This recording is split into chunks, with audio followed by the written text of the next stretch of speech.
Tu changes de personne, mais l'histoire reste la même. Attachement, doute, manque de réponse, et au final, souffrance. Et le pire, c'est que tu ressens à chaque fois que c'est lui, que c'est elle. Alors je vais t'expliquer pourquoi et surtout comment sortir de ce schéma. C'est pas une question de mauvaise rencontre, c'est une question de lecture intérieure. Tu ne choisis pas vraiment, tu reconnais quelque chose que tu connais déjà. En réalité, oui, ça se joue dès la rencontre. Souvent, on pense que c'est le hasard, que c'est la personne en face, mais il y a quelque chose de beaucoup plus subtil qui se passe. Dès les premiers échanges, le regard, l'énergie, la façon dont la personne se tient, la posture, la manière dont elle parle, il y a quelque chose en toi qui reconnaît, pas avec la tête, mais avec le corps, avec l'émotion, avec ton histoire. Et cette reconnaissance, elle est très rapide. Elle peut même être instantanée. Tu te dis, il y a un truc, je le sens, c'est différent. Et en réalité, oui, tu ressens quelque chose de vrai, mais ce n'est pas forcément ce que tu crois. Parce que ce que tu reconnais à ce moment-là, ce n'est pas forcément la personne, c'est une dynamique, une façon d'aimer, une façon de se comporter, une sensation que tu connais déjà. Et souvent, cette sensation, elle vient de loin. Elle vient de quelque chose que tu as déjà vécu.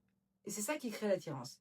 Ce n'est pas que tu fais des mauvaises rencontres, c'est que quelque chose en toi est attiré par un schéma précis, parce qu'il est familier. Et tant que ce schéma n'est pas vu, n'est pas compris, tu auras beau changer de personne, tu revivras la même histoire encore et encore. Maintenant, il y a quelque chose de très important à comprendre. Et c'est souvent là que tout commence à faire sens. Il y a un principe en psychologie qui explique que les premières années de vie sont déterminantes. On parle souvent des 0 à 6 ans. C'est une période où tu ne fonctionnes pas encore avec le mental, comme aujourd'hui, mais tu es dans le ressenti, dans l'émotion, dans l'imprégnation. Et tout ce que tu vis à ce moment-là, la manière dont on te parle, dont on t'aime, dont on te rassure, ou au contraire, les manques, les absences, les tensions, tout ça, ça va créer en toi une base émotionnelle, une sorte de référence intérieure de ce qu'est l'amour. Il y a d'ailleurs plusieurs auteurs qui en parlent très bien, comme dans The Drama of the Gifted Child, qui explique comment les blessures d'enfance influencent profondément nos relations adultes, ou encore le concept de l'enfant intérieur qu'on peut retrouver dans différents ouvrages de développement personnel, qui montre que l'enfant que tu as été continue à vivre en toi et d'influencer tes réactions. Et le point le plus important, c'est que cette référence, elle se construit principalement à travers tes parents ou les personnes qui ont pris soin de toi quand tu étais petit. C'est avec eux que tu apprends, sans t'en rendre compte, comment on donne de l'amour, comment on reçoit de l'amour et parfois comment on en manque.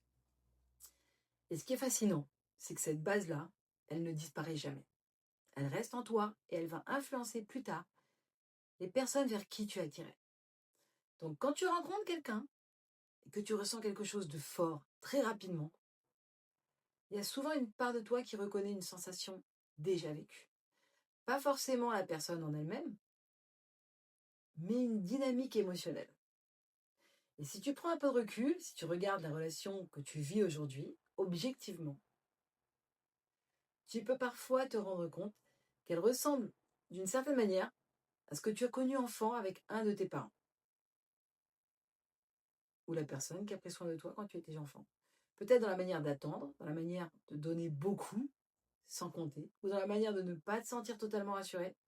Et c'est là que beaucoup de personnes se trompent. Parce qu'elles pensent être attirées par la bonne personne, alors qu'en réalité, elles sont attirées par quelque chose de familier. Et ce qui est familier, même si ça fait souffrir, d'une certaine manière, ça rassure. Parce que c'est connu. Et tant que ça n'est pas conscient, tant que tu n'en as pas pris conscience, tu auras beau changer de personne, mais retrouver encore et encore le même type de relation. Et c'est là qu'on arrive à quelque chose de très important.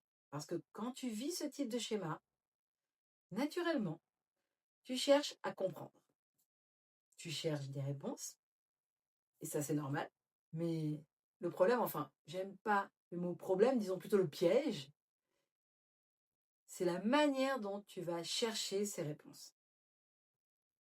Honnêtement, est-ce que ça t'est déjà arrivé de consulter plusieurs fois pour la même situation?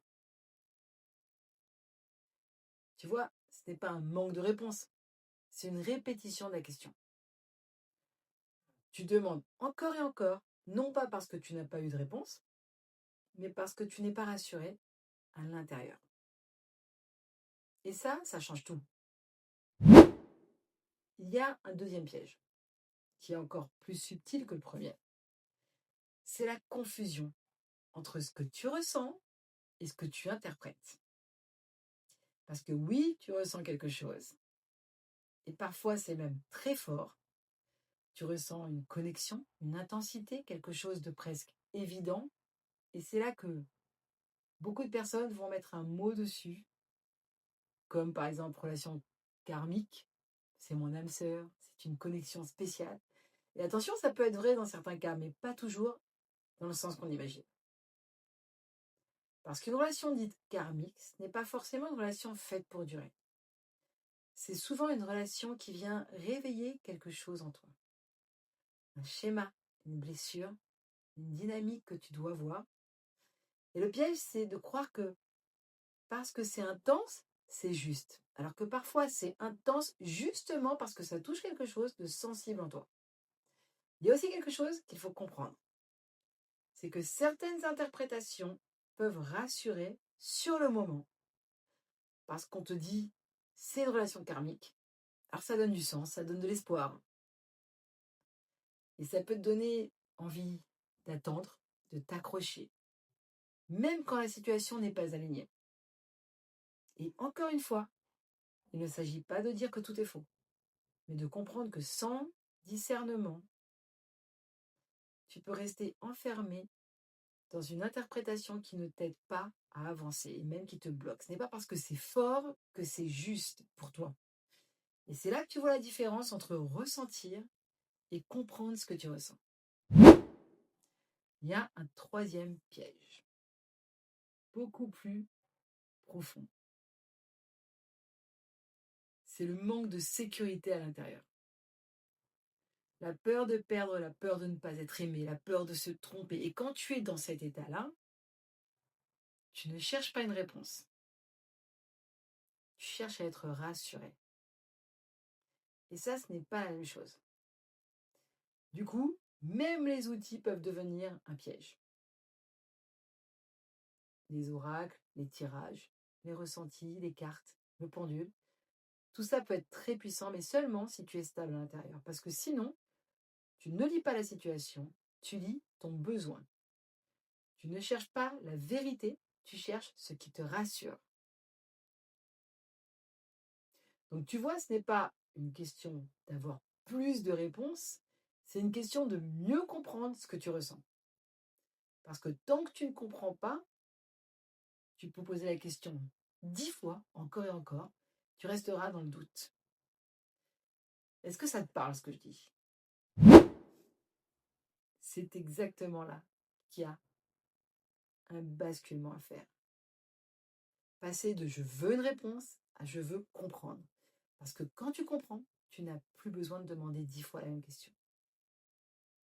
Et c'est justement pour ça que j'ai créé quelque chose. Pas pour te donner encore une réponse de plus, mais pour t'aider à voir ce que tu ressens avec un peu plus de clarté. J'ai créé un tirage que tu peux faire directement, seul, avec un message personnalisé derrière. Le lien est dans la description. Mais prends vraiment le temps de le faire, pas en mode automatique. Ressens ce qui se passe. Et surtout, ne prends pas le tirage un peu comme une réponse, mais comme une réponse finale en tout cas, prends-le comme un miroir. Parce que le tirage peut te montrer, mais c'est toi qui dois comprendre. Dis-moi si ça te parle ou pas en commentaire. Je veux du vrai, pas du poli. Si le tirage t'a parlé, tu m'écris waouh en commentaire. Et si ça t'a pas du tout parlé, écris-moi 0 en commentaire quand tu auras fait ce tirage. Le principe de la compréhension et du discernement, c'est exactement ce que j'explique dans Intuition ou Illusion, le dernier livre que j'ai publié sur Amazon, la différence entre ce que tu ressens et la manière dont tu l'interprètes. Parce que beaucoup de personnes ressentent juste, mais ont une mauvaise lecture. D'ailleurs, est-ce que tu as déjà ressenti quelque chose et tu t'es rendu compte après que c'était pas vraiment ça? Alors du coup, c'est pour ça que j'ai structuré ma méthode autour de 5 piliers. Parce que sinon, tu restes dans le flou. Le premier pilier, c'est le pilier spirituel. Ta capacité à ressentir l'énergie, les connexions, ce que tu captes chez l'autre, parfois même sans qu'il parle, ton empathie. Et ça, beaucoup de personnes, je dirais même tout le monde l'a déjà, à différents niveaux. Peut-être que tu le vis sans même savoir mettre des mots dessus. Tu sens quand quelque chose ne va pas. Tu sens quand quelqu'un est sincère. Tu sens quand il y a un lien. Et ça, c'est une vraie force. Parce que tu es connecté à quelque chose de plus subtil, de plus grand que toi. Mais le piège, ce n'est pas de ressentir. Le piège, c'est ce que tu fais de ce que tu ressens. Parce que cette énergie, elle peut prendre plusieurs formes. Elle peut être dans la clairvoyance. Tu captes des choses, tu perçois des dynamiques, tu sais ce qui va se passer. Elle peut être guérisseuse. Tu apaises, tu donnes, tu soutiens souvent chez les thérapeutes dans l'âme. Elle peut être créatrice. Tu attires, tu manifestes, tu fais naître des choses. Elle peut être protectrice. Elle te guide, elle te montre quand quelque chose n'est pas aligné. Mais si tu ne sais pas l'utiliser, cette même énergie peut se retourner contre toi. Parce que tu peux ressentir quelque chose de très fort et croire que c'est de l'amour, alors que c'est une connexion, mais pas forcément une relation faite pour toi. Tu peux capter une intensité et t'y accrocher sans voir si elle est juste pour toi. Et c'est là que beaucoup de personnes se perdent. Parce qu'elles ont la capacité, mais pas encore le discernement. Elles ressentent, mais elles ne savent pas lire. Et du coup, elles utilisent leur énergie pour s'attacher, au lieu de s'aligner. Ton ressenti est une boussole, mais encore faut-il savoir la lire. Le deuxième pilier, c'est l'intellectuel. C'est la compréhension, le discernement, justement. Faire la différence entre ce que tu ressens et ce que ça veut dire. Et c'est là que tout se joue. Parce que tu peux ressentir très juste et te tromper complètement dans l'interprétation. Il y a quelque chose qui vient souvent perturber ça, c'est le manque de confiance en soi. Parce que quand tu doutes, quand tu ne te fais pas confiance, tu vas chercher des validations à l'extérieur. Tu vas chercher des signes, des confirmations. Et parfois, tu vas interpréter dans le sens qui te rassure. Et là, tu ne lis plus la situation telle qu'elle est, tu la lis à travers ton besoin d'être rassuré. Et ça peut aller très, très loin. Parce que quand il y a un manque de confiance en soi, ou ce qu'on appelle parfois le syndrome de l'imposteur, tu peux avoir cette sensation de ne pas être assez aimé, pas assez choisi, pas assez important ou importante. Et du coup, tu peux devenir dépendant d'un regard, d'une attention, d'une énergie. J'ai vu des personnes s'accrocher à des situations, même quand elles étaient déséquilibrées, voire destructrices. Et souvent, dans cette dynamique, il y a un jeu très subtil autour de la reconnaissance, de la validation, parfois même de la victimisation. Et ça vient toucher exactement l'endroit où tu manques de confiance en toi. Et là, c'est plus une lecture claire, c'est une recherche de reconnaissance. Et tant que ce n'est pas conscient, ton discernement est biaisé. On appelle parfois ça pervers narcissique. Ça doit te parler. Mais en fait, c'est pas le mot qui est important. Ce qui compte, c'est la dynamique, c'est comment ça marche. Tu sens que quelque chose ne va pas, mais tu restes quand même. Et ça ne vient pas de l'autre uniquement. Ça vient de quelque chose en toi qui cherche à être reconnu. Sois honnête avec toi-même. Est-ce que ça t'est déjà arrivé de chercher à être rassuré plus que de chercher la vérité? Le troisième pilier, c'est l'émotionnel. Ta capacité à gérer ce que tu ressens. Et celui-là, il est énorme. Parce que, très honnêtement, personne ne nous apprend à gérer nos émotions, ni à l'école, ni à la maison. Quand on est enfant, on nous apprend à parler, à compter, mais pas à comprendre ce qu'on ressent. Du coup, on grandit avec des émotions, mais on n'a pas le mode d'emploi. Et quand tu es dans une situation émotionnelle forte, attachement, peur de perdre, manque, tu peux être complètement submergé. Tu ne réfléchis plus vraiment, tu réagis. Tu écris, tu relances, tu attends, tu angoisses et tu ne comprends même pas pourquoi tu fais ça. Et là, c'est plus toi qui gères tes émotions, ce sont tes émotions qui te gèrent. Et c'est là que c'est puissant à comprendre. Parce que l'émotion, ce n'est ni bien ni mal. Elle peut être créatrice, elle peut te faire avancer, elle peut te connecter, mais elle peut aussi être destructrice, elle peut t'aveugler, te faire t'accrocher, te faire rester dans quelque chose qui ne te fait pas du tout du bien. Et moi, je me suis rendu compte d'un truc, c'est que très souvent, quand je tombais malade, c'était après un gros stress que j'avais pas réussi à gérer. Une émotion que j'avais gardée ou que je n'avais pas su canaliser. Et ça montre à quel point ce que tu ressens impacte directement ton corps. Une émotion que tu ne gères pas, elle finit toujours par s'exprimer quelque part. Et soyons honnêtes, si on enlève le discernement, si on enlève l'équilibre, et qu'on laisse nos émotions nous diriger complètement, sans limite, on peut tous faire absolument n'importe quoi. Pas parce qu'on est fou, mais parce qu'on est submergé. Et c'est exactement là que se créent les schémas. Tu ne choisis plus vraiment, tu ne choisis même plus du tout, tu réagis à ce que tu ressens. Et tant que tu n'as pas appris à canaliser ça, ton discernement, il est brouillé. Dis-moi sincèrement, est-ce que ça t'est déjà arrivé de faire quelque chose sous le coup de l'émotion et de te dire après, mais pourquoi j'ai fait ça? Le quatrième pilier, c'est le physique. C'est l'ancrage. Être présent dans ton corps, dans la réalité. Parce que si tu es uniquement dans l'émotion, dans le mental, alors tu peux te déconnecter complètement de ce qui est réel. L'ancrage, c'est quelque chose de très puissant et pourtant, c'est souvent sous-estimé. On parle beaucoup de spiritualité, d'énergie, de connexion, mais si tu n'es pas ancré, tu peux te perdre. Parce que ton corps, ce n'est pas juste une enveloppe, c'est ton point d'appui, c'est ton repère, c'est ce qui te ramène au présent, à la réalité, quand tout le reste devient flou.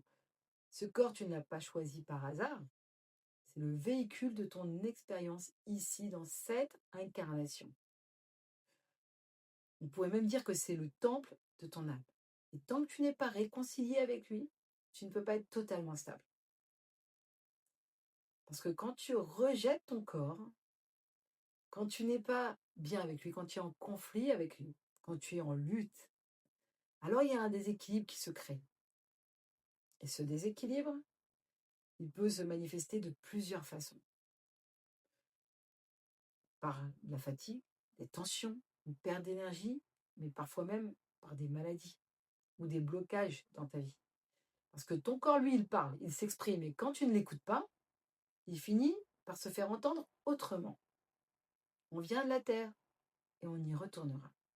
Poussière tu es, poussière tu retourneras. Et le corps, il est profondément relié à ça. Il a sa propre intelligence, sa propre conscience et un chemin spécifique à lui. Et quand tu es ancré, quand tu as des racines fortes, puissantes, comme un pin, un pin c'est fort, tu n'es plus emporté par tout ce que tu ressens. Tu peux ressentir, mais rester stable. Tu peux aimer sans te perdre. Tu peux vivre une émotion sans qu'elle te contrôle. Et ça passe par quelque chose de très simple, mais très profond. Te réconcilier avec ton corps. Pas dans une logique superficielle, pas dans des standards, pas dans des stéréotypes,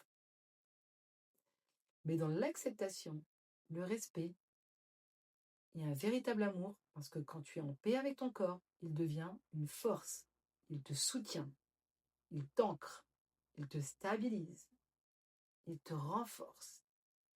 Ton corps ne te freine pas, il te stabilise et il te rend plus fort. Alors, est-ce que tu te sens en harmonie avec ton corps? Ou est-ce qu'il y a encore des zones de conflit?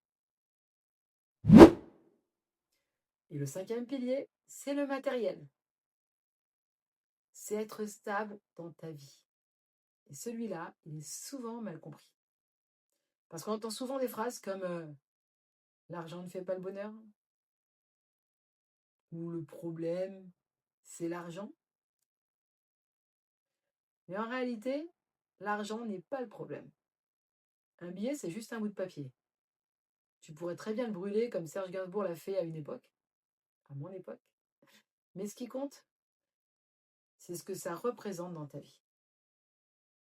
Parce que si tu as déjà vécu les deux situations, le moment où tu galères, où tu stresses pour payer tes factures, où tu te demandes comment tu vas t'en sortir, et à l'inverse, le moment où tu es stable, le moment où tu peux payer ce que tu as à payer, où tu peux vivre normalement, faire plaisir à tes enfants, aider des causes qui te touchent, des associations, profiter de la vie et avoir du temps pour être avec les personnes que tu aimes. Alors tu sais au fond de toi que l'argent ne fait peut-être pas le bonheur, mais qu'il enlève énormément de stress et de souffrance. Parce que dans le monde matériel, l'argent est là pour te soutenir. Il enlève une pression, il enlève un stress. Il te permet de te concentrer sur autre chose. Il t'ouvre des possibilités. Et surtout, il te donne une liberté. Parce qu'il y a quelque chose dont on parle très peu, c'est que le manque de stabilité matérielle, elle peut te rendre dépendante. Dépendante d'une situation, dépendante d'une personne, dépendante d'une relation, parfois même dépendante de quelqu'un que tu n'aimes plus ou que tu n'as vraiment pas vraiment aimé.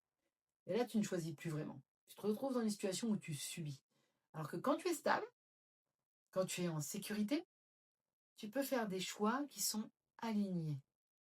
Tu peux dire non si tu as envie de dire non. Tu peux partir si tu as envie de partir. Tu peux rester, mais parce que tu le veux vraiment.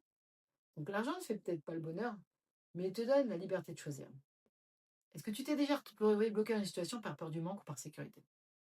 Si un seul de ces piliers est instable, tu peux retomber dans les schémas, dans les mêmes schémas. Donc en réalité, ce n'est pas que tu n'as pas les capacités, ce n'est pas que tu ne ressens rien, c'est que tu n'as pas encore les clés pour lire ce que tu ressens. Tu ne répètes pas un schéma par pur hasard. Tu répètes quelque chose que tu n'as pas encore compris. Et tant que tu ne développes pas le discernement, tu continueras. Donc si tu veux commencer à y voir plus clair, fais le tirage dans la description. Quand tu l'auras fait, écris-moi fait en commentaire.